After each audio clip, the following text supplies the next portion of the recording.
In this video we are going to discuss water tube boiler. Water tube boiler consists of a series of tubes through which water flows. Hot flue gases pass over the tubes.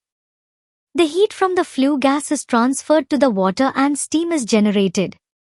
The rate of heat transfer in a water tube auxiliary boiler can be increased by installing fins on the firesides of water tubes. Water tube boilers are classified according to their operating pressures. Low pressure boilers 0 to 7 bar. Medium pressure 7 to 18 bar. High pressure 18 to 64 bar. In general, diesel engine waste heat boiler construction is usually of the water tube type. This is the diagram of water tube boiler showing its various parts. Have a look to it by pausing the video.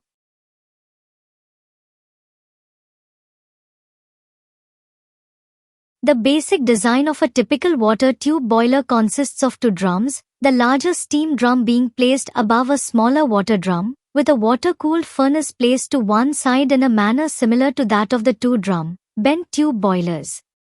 The furnace has water walls consisting of close-pitched 50 mm diameter tubes at roof, side, and rear.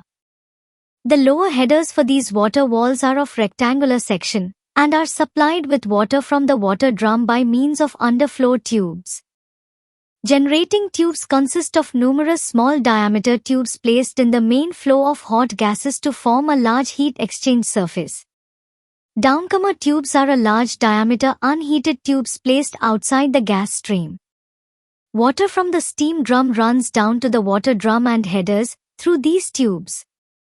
External downcomers, 130 mm in diameter, supply the water drum. Screen tubes are placed adjacent to the furnace and receive heat from the flames together with the heat from the hot gases.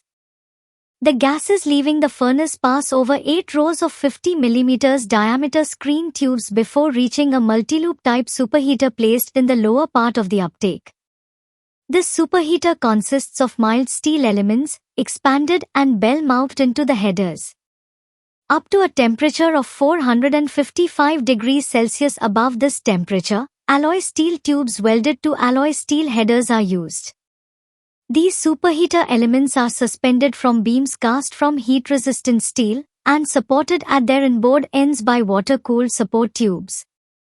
The superheater tubes are generally stainless steel, SA213. Economizer tubes were made of copper, but are largely going away due to cost and chemistry considerations. Today they are presently made of carbon steel material. The gas flow is directed to the bottom of the superheater by baffle plates. The side of the baffle plate facing the furnace is lined with the refractory. After leaving the superheater, the gases enter the economizer section, so heating the incoming feed water.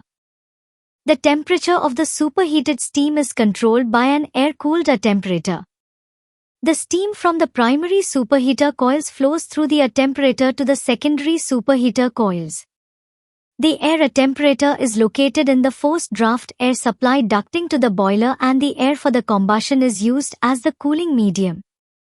Air bypass and shut-off dampers are provided and linked together so that by varying the settings the air flow across the attemperator surface is regulated to attain the desired superheated steam temperature. After leaving the attemperator, the heated combustion air passes through the air registers into the furnace where combustion takes place.